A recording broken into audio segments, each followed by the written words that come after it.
ఈ ఆరావళి పర్వత ప్రాంతాలు నిజంగా భారతదేశానికి తలమానిక. ఎందుకంటే అతి పురాతనమైన పర్వతాలని, సుమారు 250 కోట్ల సంవత్సరాల క్రితం ఏర్పడిన పర్వతాలు. ఈనాడే కాదండి, 250 కోట్ల సంవత్సరాలు. మరి ఇలాంటి పురాతనమైన పర్వతాలని సంరక్షించుకోవాల్సిన బాధ్యత మనందరిపైన అతి ముఖ్యమైన. అసలు ఈ ఆరావళి పర్వతాలు సుమారుగా 4 రాష్ట్రాల్లో మనకి ఢిల్లీ, గుజరాత్, రాజస్థాన్, హర్యానా ప్రాంతంలో విస్తరించి, ముఖ్యంగా రాజస్థాన్ లో ఉన్నటువంటి థారి ఎడారి నుండి వేడిగాలు రాకుండా, అదేవిధంగా థారి ఎడారి విస్తరించకుండా ఈ ఆరావళి పర్వతాలు ఉన్నాయి. అంటే భారతదేశం, ముఖ్యంగా ఉత్తర భారతదేశం అంతా కూడా ఒక సస్యశ్యామలంగా ఉండడానికి ఈ ఆరావళి పర్వతాలు ఎంతో ఉపయోగపడుతున్నాయి.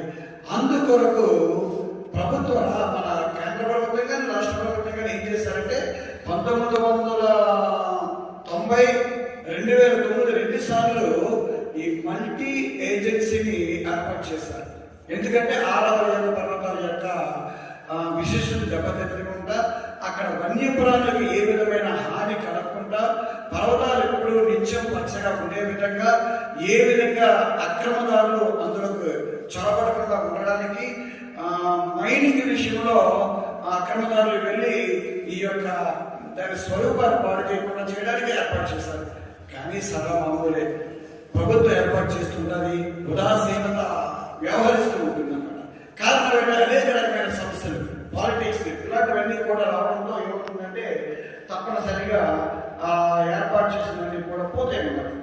ఆ విధంగా జరిగేటప్పటికీ అడవులన్నీ కూడా, ఈ పర్వతాలు అన్నీ కూడా నాశనం అయిపోవడంతో విపరీతమైన వాతావరణ సమతుల్యం దెబ్బతింటం జరిగింది.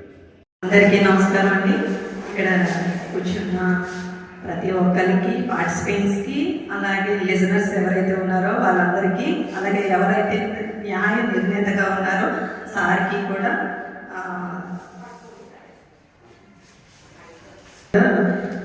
Thank you sir. నేను ఈరోజు ఏం మాట్లాడదామంటే, మనకు వచ్చే టాపిక్ వచ్చి సేవ్ ఆరావళి అని సార్. అసలు ఆరావళి అంటే ఎలా ఏర్పడింది అన్నది ఫస్ట్ చెప్తున్నాను. భారతీయ భూగోళం మరియు ఆస్ట్రేలియన్ భూగోళం 2 చుట్టుకోవడం వల్ల ఏర్పడిన పర్వతాలు ఆరావళి పర్వతాలు. ఫస్ట్ ఎలా ఏర్పడిందో చెప్పాను. రెండోది ఎక్కడ ఉన్నాయి అంటే ఢిల్లీ నుంచి గుజరాత్ వరకు వ్యాపించి ఉంది.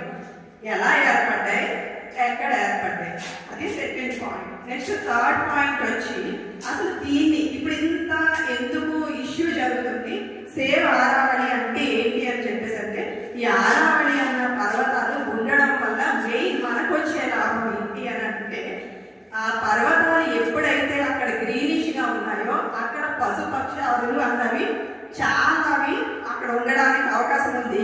కాబట్టి ఎన్నో జాతులు రక్షించబడతాయి, పశువులు పక్షులు కూడా ఎన్నో రక్షించబడుతున్నాయి. కాబట్టి బయోడైవర్సిటీ అన్నది, జీవ వైవిధ్యం అన్నది మెయిన్ కాపాడబడుతుంది ఫస్ట్.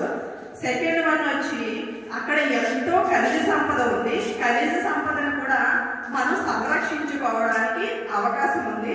నెక్స్ట్ అసలు మూడో పాయింట్ ఏంటంటే, దానివల్ల యూజ్ ఏంటంటే, మనకి తార్ ఎడారి అన్నది ఏదైతే ఉందో అది చాలా ఎక్స్పాండ్ అవుతూ వస్తుంది. దాన్ని కంట్రోల్ చేయడానికి ఆరావళి పర్వతాలు అనేవి మెయిన్ ముఖ్యంగా ఉపయోగపడుతున్నాయి. అలాగే ఏవైతే డస్ట్ అవి ఏంటి అంటే, ఎడారిలో వచ్చే తుఫానులు ఏవైతే ఉన్నాయో దానివల్ల చాలా డస్ట్ అన్నది ఎక్కువ వస్తుంది.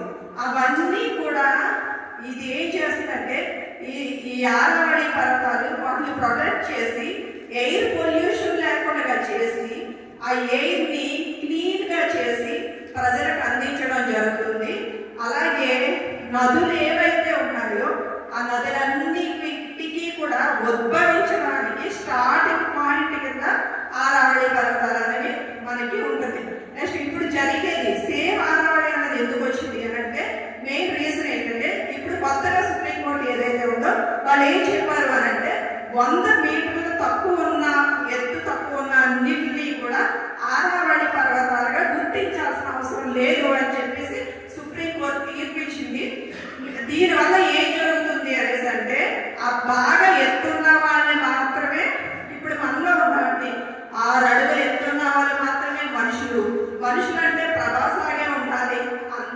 ఉన్నారని మనం అనుకున్నాం అనుకోండి, మిగిలిన వాళ్ళందరూ మనుషులు కాదని అనడం కరెక్ట్ కాదు.